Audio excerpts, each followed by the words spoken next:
किसी व्यक्ति के जीवन और उसकी सफलता में माँ की क्या अहमियत है, क्या महत्व है, क्या किरदार है, शायद इसको शब्दों में नहीं व्यक्त किया जा सकता, क्योंकि माँ का स्थान कोई ले ही नहीं सकता।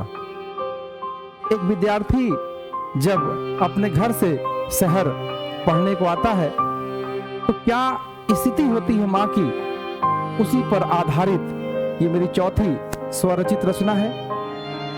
उम्मीद करूंगा कि यदि मैं अपने माँ को या उनके प्यार को मैंने अगर छू लिया है तो जरूर एक बार कमेंट करके बताइएगा। आंखें खुलते ही सोचती है तुम्हारे बारे में, आंखें खुलते ही सोचती है तुम्हारे बारे में, जब तक बंद नहीं होती आंखें सिर्फ सोचती है तुम्हारी तरक्की के बारे में, सिर्फ सोचती है तुम्हारी तरक्की के बारे में। तुम तो प्रयागराज आकर अपने में व्यस्त हो गए, तुम तो प्रयागराज आकर अपने में व्यस्त हो गए, वहां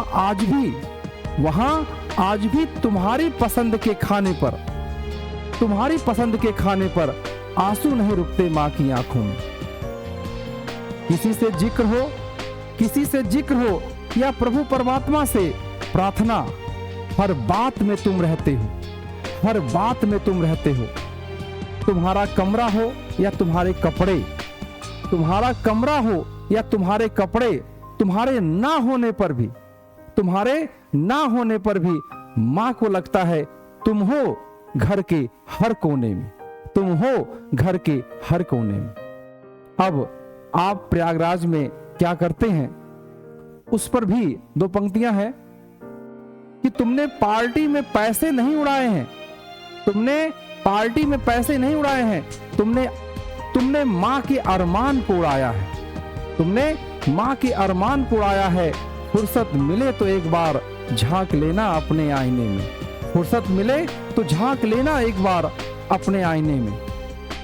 जब कई बार ऐसा होता है कि जब आपके किसी ऐसे गलत कदम से मां का जीना मरने के बराबर हो जाता है, और कई बार तो आप लोग आत्महत्या तक सोच लेते हैं या कर लेते हैं।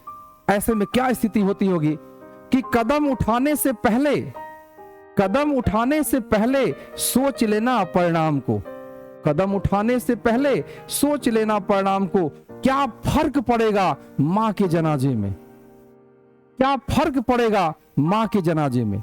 जीते जी तो मर जाती है, लेकिन जब उसका जनाजा जाता है तब भी आपके इस काले करतूत के प्रभाव दिखता है। और अंतिम लाइन है, अगर चाहते हो बदलना अपनी मुकद्दर, अगर चाहते हो बदलना अपनी मुकद्दर, तो पड़े रहना मां के चरणों में, पड़े रहना मां के चरणों में। लव यू डियर जिंदगी, थैंक यू सो मच।